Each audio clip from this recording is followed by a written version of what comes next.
नमस्कार। झारखंड विधानसभा चुनाव संपन्न हो गया, काफी शांतिपूर्ण संपन्न हुआ है और अब चुनाव के खत्म होते ही तमाम राजनीतिक विशेषज्ञों की बात करें या फिर हम एग्जिट पोल की बात करें, अब अपना अपना दावा पेश कर रहे हैं कि इस बार झारखंड में किसकी सरकार बन रही है। क्या वापस से हेमंत सोरेन की सरकार बन रही है, इंडिया गठबंधन की, या फिर इस बार झारखंड की जनता बदलाव चाहती है और भाजपा की सरकार बनती है। लेकिन आपको बता दें कि झारखंड के इतिहास में ऐसा पहली बार हो रहा है जब सभी लोग जो है काफी ज्यादा कंफ्यूज्ड हैं। ऐसा हम इसलिए कह रहे हैं क्योंकि जिससे भी पूछा जा रहा है उनका यही कहना है कि इस बार झारखंड में 50-50% नजर आ रहा है। कुछ लोगों का कहना है कि इस बार वापस से हेमंत सोरेन की सरकार आ रही है, तो कई लोगों का कहना है कि इस बार झारखंड में बदलाव हो रहा है। यहां तक कि एग्जिट पोल भी इस बार जो है मिली जुली प्रतिक्रिया दे रही है। 3 एग्जिट पोल ने दावा किया है कि इंडिया गठबंधन की सरकार बन रही है, तो वही 3 एग्जिट पोल का कहना है कि इस बार भाजपा की सरकार बन रही है। तो रांची से वरिष्ठ पत्रकार राजेश तोमर है। हमारे साथ धनबाद से हमारे वरिष्ठ पत्रकार सत्यभूषण सिंह हैं। हमारे साथ दुमका से हमारे पत्रकार पंचम झा और पलामू से लगातार ग्राउंड रिपोर्टिंग करने वाले हमारे साथ समीर हुसैन मौजूद हैं। तो आइए, द न्यूज पोस्ट की टीम आज अपने एग्जिट पोल पर चर्चा करेगी और हम अब डिस्कस करेंगे उन सीटों पर जो कि साइलेंट सीट बनी हुई है, जिसको लेकर अभी तक किसी ने भी जो है सही तरीके से आकलन नहीं किया है। तो हम उन सीटों पर चर्चा करेंगे। शुरुआत करते हैं हम। सबसे पहले हम बातचीत करेंगे और सर से जानना चाहेंगे, हमारे जो वरिष्ठ पत्रकार है रांची से राजेश तोमर सर। सर, हम आपसे जानना चाहेंगे कि कौन सी वो साइलेंट सीटें हैं जिनको लेकर सभी लोग अभी भी कंफ्यूज्ड है। क्या लग रहा है कि इस बार उन साइलेंट सीट का कितनी अहम भूमिका रहेगी उनकी इस बार झारखंड सरकार बनाने में।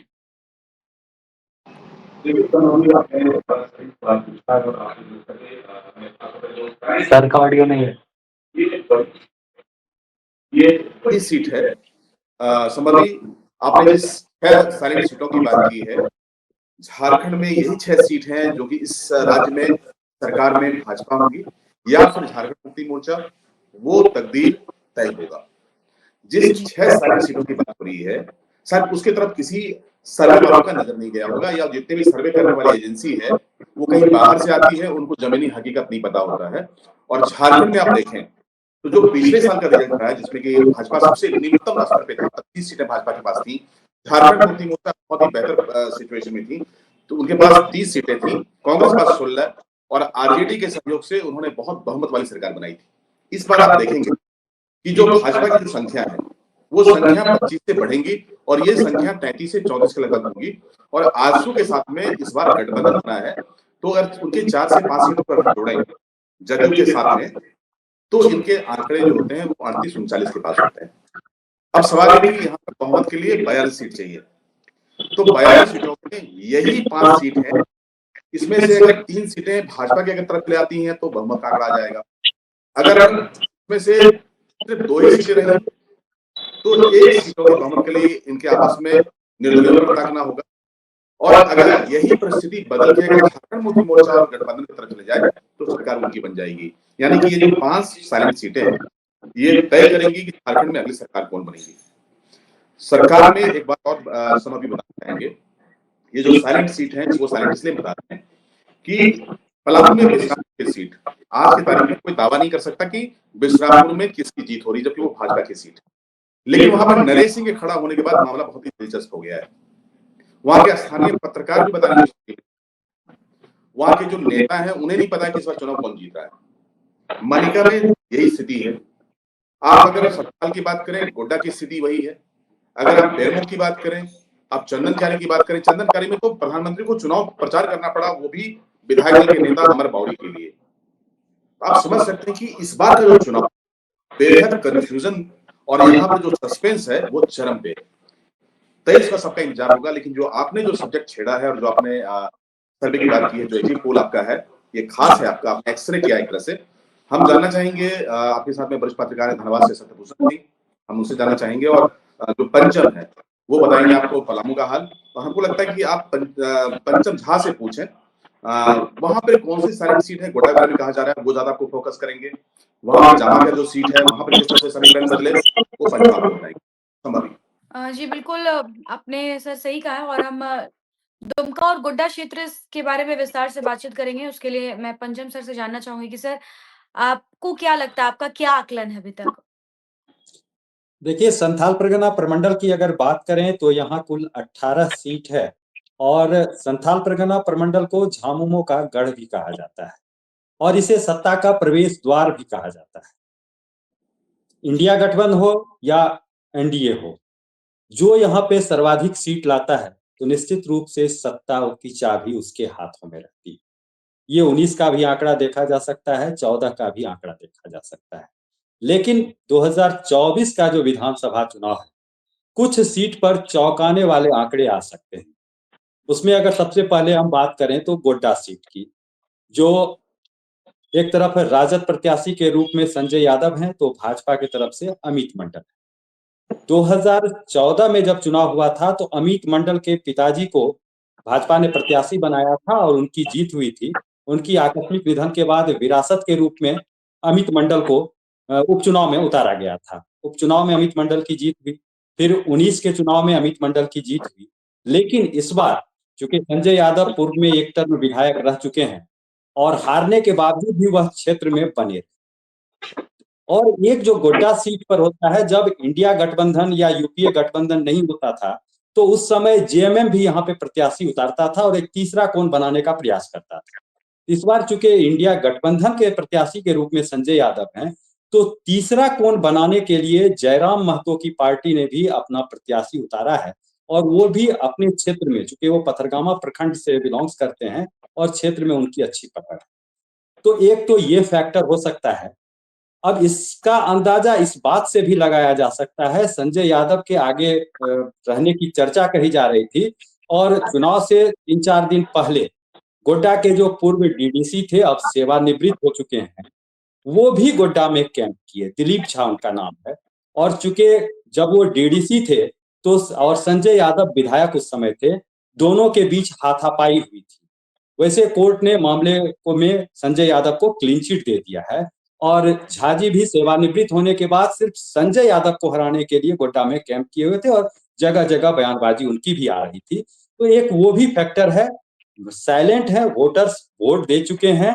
परिणाम क्या आएगा इस बारे में अभी तक कुछ भी नहीं कहा जा सकता है। दिलीप झा का फैक्टर काम किया या जयराम महतो की पार्टी, जो परिमल ठाकुर को गोड्डा में ब्राह्मण मतदाताओं की संख्या काफी अधिक है और शुरू से भी यह मांग होती रही है उस सीट पे जो कि ब्राह्मण प्रत्याशी उतारा जाए।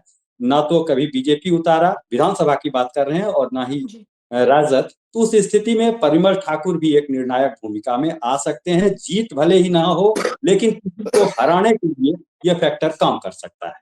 बिल्कुल, बिल्कुल। इसके बाद अगर हम दुमका में आए, दुमका विधानसभा की बात करें तो यहाँ पे 2019 में लुईस मरांडी भाजपा की प्रत्याशी थी, मंत्री उसके पहले रघुवर सरकार में थी, चुनाव हारी, फिर उपचुनाव हुआ, उपचुनाव भी हारी, हारने के बावजूद भी वह क्षेत्र में डटी रही।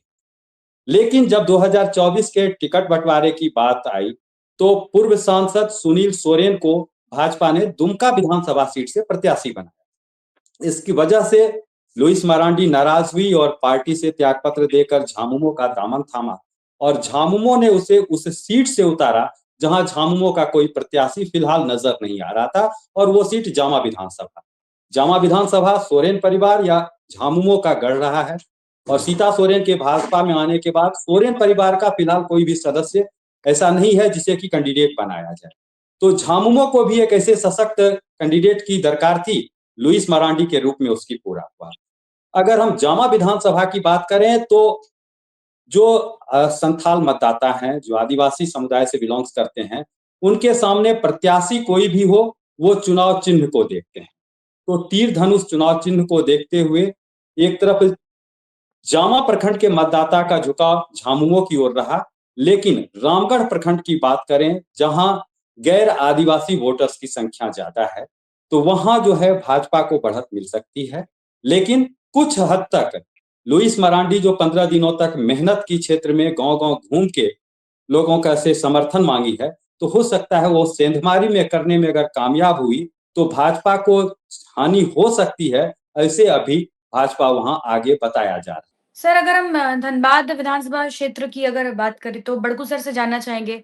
हालाँकि धनबाद सीट को काफ़ी सेफ सीट माना भी जा रहा था। इसके अलावा झरिया और टुंडी और निरसा सीट के बारे में हम जानना चाहेंगे सत्यभूषण सर से।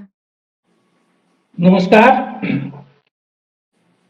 एक्चुअली में इस बार झारखंड का चुनाव प्रचार से लेकर और वोटिंग तक अद्भुत रहा, और सिर्फ उतना ही अद्भुत नहीं रहा, एग्जिट पोल भी अद्भुत रहा। तो 3 सीट की बात तुम की है संभवी, धनबाद, निरसा और टुंडी। टुंडी मैंने इसके अलावा आप चंदन क्या जो साइलेंट सीट बताएं, क्योंकि आप तो जी। क्षेत्र को अच्छा से जानते हैं। तो धनबाद और बोकारो सीट की स्थिति ऐसी है कि आधा % और 1% वोट अगर इधर से उधर हुआ तो सीट इसके पक्ष से उसके पक्ष में पलट सकती है सीट। चंदन कियारी सीट, जैसा तोमर सर ने बताया कि साइलेंट सीट है, बिल्कुल सही साइलेंट सीट है, और उसके बारे में लोग ओवर कॉन्फिडेंस में हैं। बीजेपी वाले लोग बाद में थोड़ा परेशान जरूर हुए, क्योंकि वहां कॉन्टेस्ट दे रहे हैं उमाकांत रजक। उमाकांत रजक आजसू के उपाध्यक्ष रहे, लास्ट आवर में वो आ गए जेएमएम में, और जेएमएम में उन्होंने टिकट दे दिया। तो ये बिल्कुल कहा जा सकता है कि चंदन कियारी में भाजपा जो है अभी फंसी हुई है, क्लियर सीट नहीं है कि भाजपा को सीट मिलेगी अथवा नहीं मिलेगी, या उमाकांत रजक फिर निकल जाएंगे। मामला सिर्फ आधा 1% के मामला में आके वहां रुक गया है। अब बैरमो सीट की बात की जाए तो भी जी बताइए। बैरमो सीट भी हॉट सीट है, लेकिन उस हॉट सीट में जयराम महतो त्रिकोण बना रहे हैं। अब उस त्रिकोण में निर्भर ये करता है कांग्रेस की जीत या बीजेपी के जीत पे कि जयराम महतो किस साइड के वोटर्स का वोट काट पाते हैं। अगर एक तरफ के काटेंगे तो बीजेपी निकल जाएगी, और दूसरे तरफ से काटेंगे तो कांग्रेस निकल जाएगी। लेकिन सबसे बड़ा फैक्टर एक काम जो हुआ है, चुनाव प्रचार खत्म होने के शायद एक दिन पहले कांग्रेस के जुलूस को सामने खड़ा होकर जेल कैंप के लोगों ने कुछ अभद्र बातें कही है, उसका कुछ असर लोगों पे पड़ रहा है। परसों कुछ लोगों से, हमारी बैरमो के कुछ लोगों से बात हुई जो कोयला क्षेत्र से जुड़े हुए हैं, वो लोग उसको बहुत दूसरे ढंग से लिए। वो लोग कहे कि जब चुनाव के पहले ये हाल है तो बाद में क्या होगा। अब इस सब का क्या असर पड़ेगा ये कहना बड़ा मुश्किल है, लेकिन बैरमो सीट में भी निर्णायक फैक्टर 1 या 1.5% का वोट ही होगा। अब आ जाइए धनबाद सीट पे। तो धनबाद सीट पे बीजेपी बहुत रिलीफ महसूस कर रही है। उसका रीजन ये है कि कांग्रेस ने जो उम्मीदवार दिया, एक तो लास्ट आवर में उम्मीदवार दिया, और कांग्रेस के उम्मीदवार पर यह चस्पा हो गया कि ये चुनाव जीतने के बाद यहां रहेंगे नहीं, फिर बाहर चले जाएंगे, और वोटिंग के दिन तक उससे उनको छुटकारा नहीं मिला। नतीजा हुआ कि भाजपा यहां थोड़ा रिलैक्स जरूर है, लेकिन ये धनबाद के 6 विधानसभा में सबसे कम वोटिंग धनबाद में ही हुआ है, बावजूद भाजपा यहां रिलैक्स है। अब टुंडी की बात करिए, तो टुंडी में जेएमएम का पिछला सीट रहा है, इस बार भी संभावना अधिक है कि जेएमएम वहां से चुनाव निकाल देगी, मथुरा बाबू चुनाव जीत जाएंगे, क्योंकि विकास महतो को बीजेपी ने उम्मीदवार बनाया है। विकास महतो जीत के सदस्य हैं, तो चाची के रहने वाले हैं, लेकिन अभी उनको चुनाव का अनुभव ही नहीं है, और पार्टी ने भी टुंडी पे बहुत अधिक जोर नहीं दिया है। ये अलग बात है कि शिवराज सिंह चौहान आए, वहां सभा वगैरह किए। अब संभवी तुम सिंदरी सीट की बात की थी, जी तो सिंदरी सीट में सबसे बड़ा डेवलपमेंट ये हुआ है कि एके राय की पार्टी जो है उसका विलय हो गया है माले में। ये झारखंड की राजनीति में एक नया डेवलपमेंट हुआ। झारखंड की राजनीति में 2 डेवलपमेंट हुए हैं। एक डेवलपमेंट तो ये हुआ कि मासस का विलय हो गया माले में, और दूसरा है कि जेएलकेएम का उदय हुआ। तो सिंदरी सीट अभी माले के खाते में आई है, और वहां पूर्व विधायक के बेटे चुनाव लड़ रहे हैं। वहां से भाजपा के उम्मीदवार हैं इंद्रजीत महतो की पत्नी तारा देवी उम्मीदवार हैं। इंद्रजीत महतो अभी इलाजरत हैं, वो गंभीर बीमारी से जूझ रहे हैं। तो सिंदरी सीट में संभावना ज्यादा बन रही है कि लाल सीट यानी माले सीट सिंदरी सीट निकाल देगी। अब रही बात कोयलांचल, धनबाद और बोकारो की सीटों का, तो धनबाद में 6 और बोकारो में 4 सीट है। तो पिछली बार धनबाद में 4 सीट बीजेपी के खाते में आई थी, लेकिन इस बार ऐसा नहीं लग रहा है कि 4 सीट धनबाद का बीजेपी के खाते में जाएगी, क्योंकि झरिया सीट भी अभी फंसी हुई है। निरसा सीट में भी नहीं कहा जा सकता है कि निरसा सीट किसके खाते में जाएगी। वैसे लोग बता रहे हैं कि पलरा भारी लाल झंडा का भारी है। धनबाद सीट बीजेपी के पास है। बाघमारा सीट में भी लास्ट आवर में बहुत सारा सब कुछ डेवलपमेंट हुआ है। इस वजह से लोग बोलते हैं कि वहाँ जलेश्वर बाबू के पक्ष में यानी कांग्रेस के उम्मीदवार के पक्ष में वोटर्स टर्नआउट हुए हैं। अगर ये बात बिल्कुल सच होगी तो बागमारा भी बीजेपी के हाथ से निकल सकती है, लेकिन अब इसलिए 23 तारीख का इंतजार करना पड़ेगा। और अगर कुछ पूछना है तो बताओ सामने। अच्छा बड़कू सर, सर वैसे हम भी बड़कू सर से एक सर सवाल पूछना चाहेंगे कि सर इस बार जो मतदाता है, जी पता नहीं क्यों पिछले 5 सालों में इतना मैच्योर हो गया कि ये नेताओं को छका दिए, पत्रकारों को छका दिए, सर्वे वाले को छका दिए, कोई अंदाजा ही नहीं लगा पा रहा है कि क्या कुछ हो रहा है। ये सवाल आपसे भी है, पंचम से भी है और समीर से भी पूछा जा सकता है। नहीं, उसका उसका 2-3 कारण समझ में ये बात आ रही है, 2-3 कारण समझ में आ रही है। पहला कारण तो ये है कि अब लोग एक्सपोज होना नहीं चाह रहे हैं। अगर हम लोग व्यक्तिगत तौर पे किसी से बात करते हैं और उनको ये भरोसा देते हैं कि नहीं हम ये बात हमारे और आपके बीच की है, तो वो लोग अपनी पीड़ा बता रहे हैं कि फलाना को हम क्यों वोट देंगे और फलाना को वोट क्यों नहीं देंगे। सबसे बड़ी बात है कि जैसे झरिया सीट है, झरिया सीट में आप किसी से भी पूछ लीजिए तो झरिया सीट में एज ए पत्रकार आपको कोई कुछ नहीं बताएगा, लेकिन अगर आप व्यक्तिगत तौर पे बात करिए तो वो लोग बता देंगे कि देखिए किस रीजन से हम इसको वोट देंगे और इस रीजन से हम इसको वोट देंगे। वैसे कुल मिला जुलाकर अगर आप देखिएगा तो लोग अब जो है साइलेंट वोटर ही ज्यादा रहना पसंद करते हैं, और अब ये सब हंगामा वगैरह बहुत होता है, मारपीट, इस सब से लोग अब दूर रहना चाहते हैं। झरिया सीट में हम व्यक्तिगत तौर पे लोगों से बात किए, हमको हमारा यही अनुभव रहा। बाघमारा सीट पे हम लोगों से बात किए, मेरा वहां भी व्यक्तिगत अनुभव यही रहा। अब तो सवाल है कि लोग क्यों बोलते हैं कि भाई हमको क्या लेना देना है, हमको जो वोट करना है हम चुपचाप वोट कर देंगे, जिसको जो करना है कर दे। तीसरा एक तो लोगों के दिमाग में ये चीज घुस गया है कि जो भी पार्टी आएगी करेगी वही। ये बड़ा एक माइंडसेट। खतरनाक संकेत हमको महसूस हुआ है कि जो भी लोग आएंगे करेंगे वही, कैंडिडेट वही है, पार्टी वही है। तो सर यही 3-4 कारण हमको समझ में आ रहा है जो हम जी, इतने लोगों से बात किए। जी। झारखंड में जो वोटिंग प्रतिशत कम हुई, इसको लेकर भी जब कई लोगों से बातचीत हुई तो उन लोगों ने कहा कि हमने वोट नहीं दिया क्योंकि हमारे एक वोट से कुछ होने वाला नहीं है और मालूम है कि भाई यही पार्टी जीतने वाली। तो लोगों का एक माइंडसेट भी हो गया है कि हम वोट दें या ना दें बट यहाँ से यही जीतने वाले। ऐसे भी कुछ लोग मिले थे सर जिनका ये कहना था। नहीं तो समझिए ये देखिए शहरी क्षेत्रों में भले वोटिंग परसेंट कम रहा हो, आपके जमशेदपुर में, धनबाद में, रांची में खुद ही बहुत कम हुआ, लेकिन अगर आप ग्रामीण क्षेत्रों में देखें बम्पर जी वोटिंग हुई इस बार। जी, जी। सर हमने लोगों ने देखा तो चंदन क्यारी के कुछ ग्रामीण क्षेत्र में जब हम गए थे तो वहाँ पर हमें 70% से ऊपर ऐसे कुछ बूथ मिले थे जहाँ पर वोटिंग चल रही थी और लोग 1-1 2-2 घंटे लगे थे। वहीं हम अगर शहरी क्षेत्र की बात करें या हमारे घर के अगल-बगल के, तो उन जगहों पर ऐसा था कि लोगों का कहना था कि कोई है ही नहीं, हम तुरंत गए, हम अकेले थे और वोट देकर वापस आ गए। तो इस तरह के इस बार कई केसेस देखने को मिले हैं। समीर से सर जानना चाहेंगे कि शहरी क्षेत्र में ये प्रॉब्लम हुआ है, नो डाउट शहरी क्षेत्र में, लेकिन ग्रामीण क्षेत्र में नहीं हुआ है। बिल्कुल ग्रामीण क्षेत्र में अच्छा टर्नआउट है और बम्पर टर्नआउट।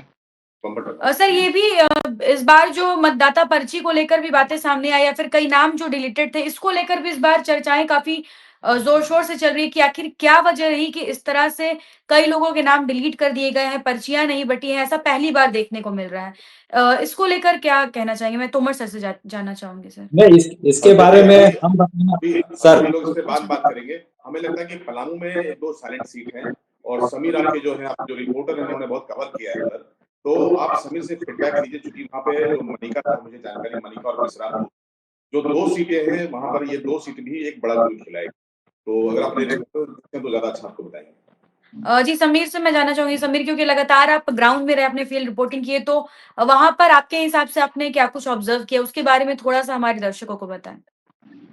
देखिए, अगर सबसे पहले बात विश्रामपुर विधानसभा सीट की कर ले तो वहाँ से रामचंद्र चंद्रवंशी लगातार चुनाव जीत रहे हैं।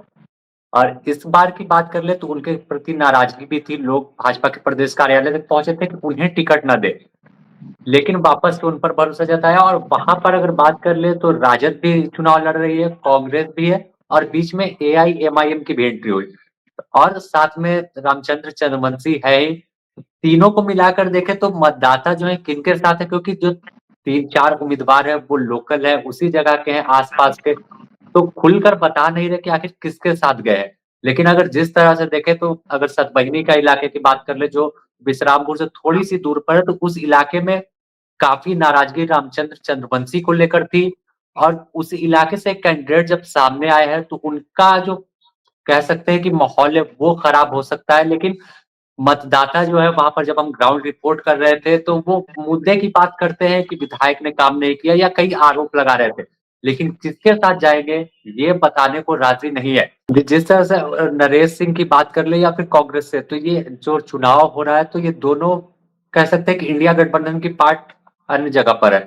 लेकिन यहाँ पर जो राजद और कांग्रेस दोनों आपस में ही कह सकते हैं फ्रेंडली फाइट हो रहा है, तो इसका नुकसान होता है इन्हें तो दिख रहा है। और खासकर अगर बात कर लें अल्पसंख्यक मतदाताओं की जो होते हैं, तो उन बेस वोट बैंक जो है राजद या कांग्रेस के लोग मानते हैं कि इनका वोट हमें ही मिलेगा।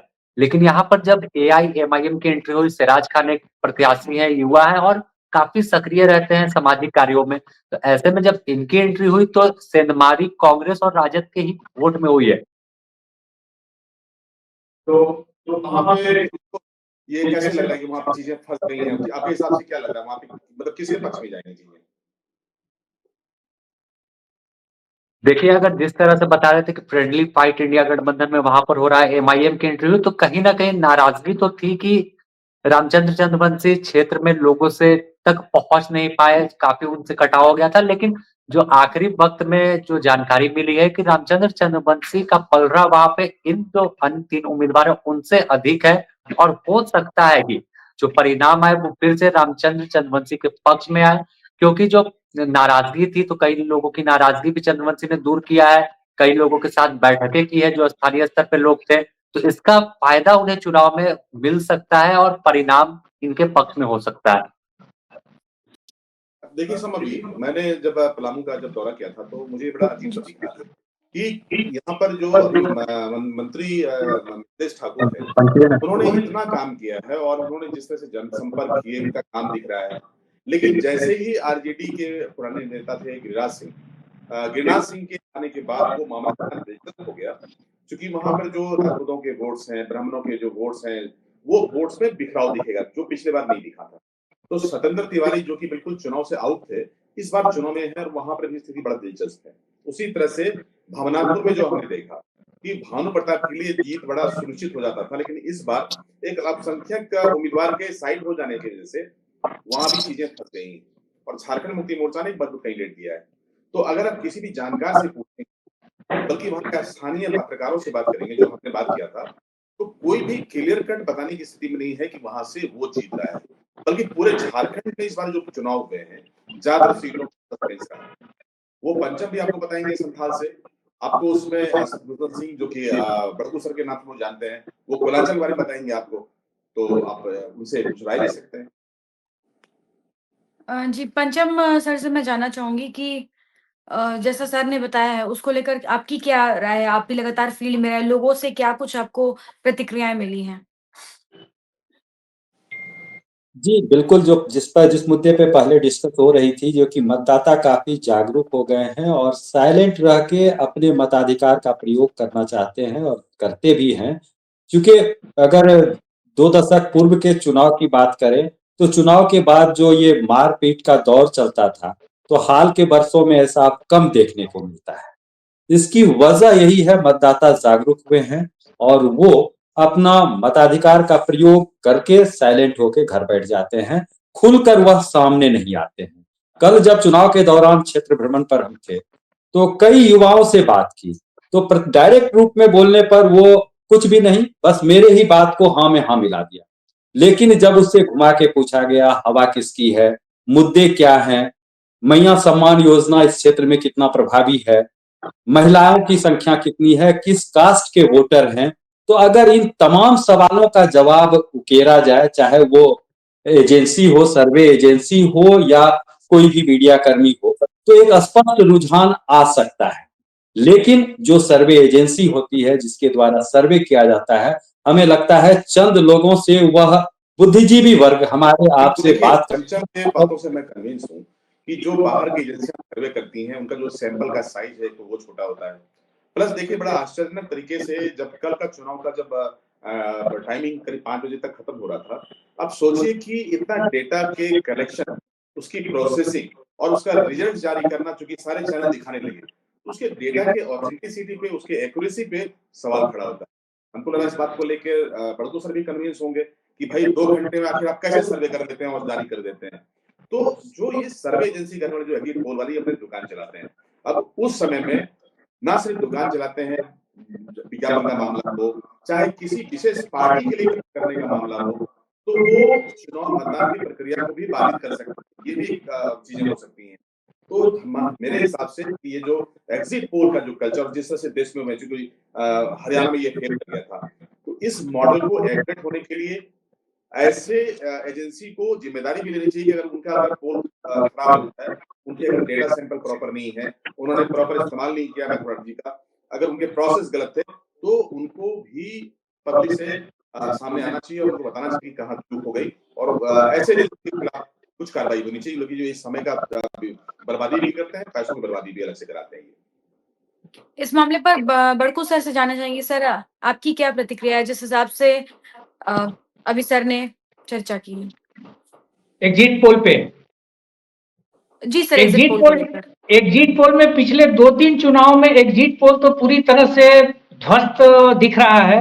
लोकसभा चुनाव हो, हरियाणा का चुनाव हो, मध्य प्रदेश का चुनाव हो, सब जगह एग्जिट पोल गलत साबित हुआ है और यही वजह है कि इस बार कुछ रिनाउंड लोग जो है एग्जिट पोल खुद न करा के किसी एजेंसी को हायर किए लोग, वो हायर एजेंसी भी रेपुटेड नहीं है।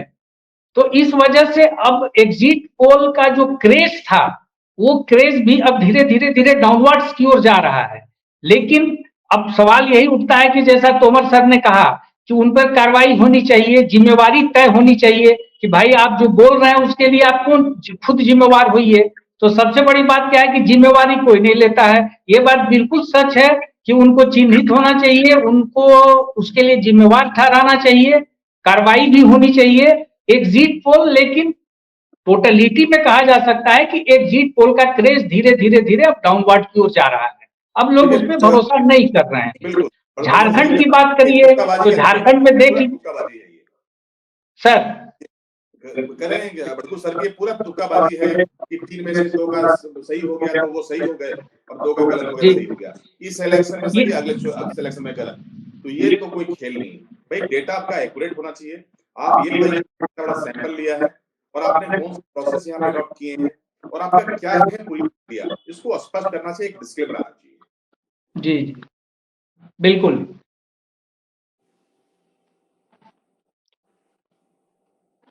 सर अब जानना चाहेंगे, अगर पूरे विधानसभा सीट के बाद जिस तरह से एग्जिट पोल अपने अपने आंकड़े दिखा रहे हैं, तो आप तमाम लोग सीनियर है, हम लोग भी फील्ड में रह रहे हैं, तो आखिर पूरे झारखंड का परिणाम कैसा होने वाला है इस बार? क्या फिर तोड़ जोड़ की राजनीति होगी या कुछ और देखने को मिलेगा? देखिए समीर, 2 चीजें बहुत यहाँ पर इंटरेस्टिंग है कि जो बेस सीट होते हैं इस राज्य में, आप देखेंगे कि झारखंड मुक्ति मोर्चा के पास 14 से 15 ऐसे सीटें हैं जो कि आंधी तूफान हो जाए, मोदी जी का तूफान चले, लेकिन वो 15 सीटों पे वो टिका रहेगा। वो यहाँ का कैरेक्टर है। उसी तरह से भाजपा के लिहाज से देखें, राज्य बनने से पहले भी भाजपा का डोमिनेंस था। यहाँ पर कई ऐसे जिले हैं जहाँ पे रामनवमी के नाम पे जुलूस निकलता है। भाजपा कम से कम 25 सीटें लाती है, 20-25 सीटें लाएंगी, चाहे कुछ भी हो जाए। तो जो मार्जिन है वो है यहाँ पर 10 से 12 सीटों का। 10 से 12 सीटों पर जिस तरह से आंकड़े आ रहे हैं, तो हमारे हिसाब से ये जो आंकड़ा है वो 35 से 37 के लगभग भाजपा के पास है और झारखंड मुक्ति मोर्चा की संख्या कुछ कम होंगे, चाहे कोल्हान की बात करें, आप पलामू की बात करें, और जो 5 जो साइलेंट सीट हैं जिसके बारे में बात कर रहे हैं कि कुछ पता नहीं चल पा रहा है, ये जिसके पक्ष में जाएगा सरकार उसकी बनेगी। लेकिन इस बार निर्दलियों की बिल्कुल नहीं चलेगी, हैंग वाली स्थिति होगी, लेकिन सरकार बनेगी। सर अगर बात करें तो जो 30 के आसपास आपने बताया जेएमएम का, तो क्या लगता है कि कांग्रेस ज्यादा लॉस इस बार के चुनाव में भी होगी? देखिए ये क्षेत्रवार आपको जानना होगा, उसके लिए आप पंचम और वहां धनबाद से सतभूषण सिंह है, बड़कू सर है, वो बताएंगे आपको कि कांग्रेस के प्रदर्शन इस बार संथाल में, कोलांचल में क्या कुछ दिख रहा है। और आप खुद पलामू दौरा किया है, तो मुझे लगता है कि वो ज्यादा एक्यूरेट आएंगे नतीजे। हमारे हिसाब से कांग्रेस इस बार सीटें घटने जा रही है। समीर जी, ऐसा है कि कुल मिलाकर अगर देखा जाए तो झारखंड में 2019 में कांग्रेस को 16 सीट आई थी, 16 विधायक उसके जीते थे। बाद में लोग फिर 2 आदमी चले आए लोग, तो इस बार 16 सीट कांग्रेस को मिलने नहीं जा रही है। मेरा अनुमान है कि कांग्रेस इस बार सिंगल डिजिट में आएगी, लेकिन जेएमएम को फायदा माले का 2-3 सीट मिलने जा रहा है झारखंड में इस बार। ऐसा अनुमान लग रहा है कि झारखंड में माले को 2-3 सीट मिलेगा और कांग्रेस जो है सिंगल डिजिट में आएगी। इस बार भी जेएमएम को कांग्रेस के चलते ही नुकसान सहना पड़ सकता है। कुल मिला जुलाकर स्थिति क्या है कि 2019 में बीजेपी सबसे वर्स्ट प्रदर्शन की तो भी उसको 25 सीटें आई थी। इस बार बीजेपी चुनाव के पहले से, घोषणा के बाद में पूरी ताकत झोंक के रखी है। तो जैसा कि तोमर सर ने कहा कि प्लस तो बीजेपी जाएगी ही जाएगी, 10-12 सीट, ये अनुमान बिल्कुल सही लग रहा है सर का कि 12 सीट प्लस में बीजेपी रहेगी और फिर जेएमएम जो गठबंधन मिला के मेजोरिटी के आसपास रहेगा। फिर ये एक खतरे की स्थिति होगी कि फिर उसमें सरकार कौन कैसे बनाता है, ये फिर देखने वाली बात हो जाएगी। और बड़कू सर, इस बार आरजेडी भी अपने 2 सीट करने जा रही है। अगर आप देवघर की सीट को देखें तो देवघर में इस बार आरजेडी का पलड़ा बहुत भारी है। तब तो सर गठबंधन का सीट और प्लस हो सकता है सर, 2 सीट अगर करने जा रही है। बिल्कुल उसी तरह से जैसे कि यहाँ पर अगर आप देखें कोडरमा में, तो कोडरमा में नीरा यादव और वहां पर एक और महिला है जो कि निर्दलीय लड़ती है, वहां से संगुप्ता है, तो उनके अगर आप देखें तो वहां से सुभाष यादव के जीतने के चांसेस बन जाते हैं। बढ़ गए सब सुभाष यादव सीटें लाई तो यहाँ पर बेहतर स्थिति होगी। इसलिए मैंने कहा बार बार कि कुछ ऐसी सीटें हैं जो कि बहुत ही साइलेंट देखा जा रहा है और वहां की जीत हार का नतीजा ही तय करेगा कि सरकार में कौन सरकार बनाने जा रही, चाहे वो भाजपा हो चाहे वो गठबंधन की सरकार हो। अभी लेकिन कहा नहीं जा सकता सरकार किसकी बनेगी। हाँ जी। पंचम सर, संथाल में कांग्रेस का कैसा प्रदर्शन रहने वाला है इस बार? पिछले चुनाव में संथाल के 18 में से 5 सीटों पर कांग्रेस ने जीत हासिल की थी। निश्चित रूप से ये आंकड़ा बढ़ने नहीं जा रहा है। जहां तक है कांग्रेस का प्रदर्शन का, तो उसमें ह्रास ही होगा। हो सकता है 1 से 2 सीट कांग्रेस को कम। जी, उसमें एक जैसे जरमुंडी में बादल के चुनाव में पिछड़ने की बात चल रही है, तो हो सकता है वहां भाजपा चुनाव जीते और बादल को पराजय का भी सामना करना पड़ सकता है। देखिए कुछ जगहों पे झारखंड मुक्ति मोर्चा को भी नुकसान है। भाजपा भी कुछ पुरानी सीट को हारेगी लेकिन कुछ नई सीट को जीतेगी। कुल मिला के जो तस्वीर है वो तस्वीर यही है कि भाजपा और कांग्रेस जो गठबंधन है और जो एनडीए इंडिया गठबंधन है, इनके जो आंकड़े हैं वो 35 से 37 के बीच होंगे। जो 4-5 सीटें हैं जो साइलेंट सीटें हैं वो तय करेंगी और उसके बाद भी अगर आंकड़ा पूरा नहीं हुआ तो इस बार निर्दलीय नहीं है सरकार बनाने के लिए, तो जाहिर है कि इस बार टूट फूट होगी पार्टी में, चाहे जिसके पास हो, और सरकार बनेगी। इसलिए अभी कहना थोड़ी जल्दबाजी होगी। हमें लग रहा है कि 23 तक का इंतजार करना चाहिए। बिल्कुल। राजेश सर, आपसे जानना चाहें कि नाला की जो सीट है विधानसभा अध्यक्ष वहां से है, तो वहां की स्थिति कैसी है इस बार? देखिए समीर, यहाँ पर 81 विधानसभा है और हर सीट पे बड़ा कॉन्टेस्ट है। आप नाला में जाएंगे तो नाला में इस बार थोड़े से वहां पर अध्यक्ष कमजोर दिख रहे थे। उन्होंने कल्पना सोरेन का अलग से कार्यक्रम लिया था, जबकि खुद का दावर नेता है। तो मैं सीट वाइज नहीं बात करना चाहता क्योंकि उसके लिए आपको सर बहुत ज्यादा वक्त देना होगा, क्योंकि 81 विधानसभा है। यहाँ पर आपकी तरफ से था कि इस बार चुनाव में जो स्थितियां हैं, एग्जिट पोल ने साफ नहीं किया, जैसे कि समझी कह रही थी कि 50-50 का गेम। तो पार्टी हो, राजनेता हो, चाहे वो एग्जिट एजेंसी हो, वो एग्जिट पोल एजेंसी हो, सभी लोगों को यहाँ पर 50-50 का गेम दिखता है। तो पर्पस अभी यही था डिस्कशन का, जो हम डिस्कस कर रहे थे, समाधि चुकी करा रही थी कि वाकई में सरकार यहाँ पर किसकी बनने जा रही है, कौन सी परिस्थितियां हैं और वो 5 साइलेंट सीटें कौन सी हैं। तो मुझे लगता है कि उसका जवाब शायद मिल गया होगा। बिल्कुल। जी। सो बिल्कुल न्यूज़ पोस्ट के हमारे साथ तमाम वरिष्ठ पत्रकार मौजूद थे। मैं सबसे पहले धन्यवाद करना चाहूँगी, हमारे साथ रांची से राजेश सर थे। Thank you so much sir कि आप जुड़े और आपने अपने अनुभव को हमारे साथ साझा किया। धनबाद से बड़कू सर, जिन्होंने कई अलग-अलग मुद्दों को लेकर अपनी बातें सामने रखी हैं।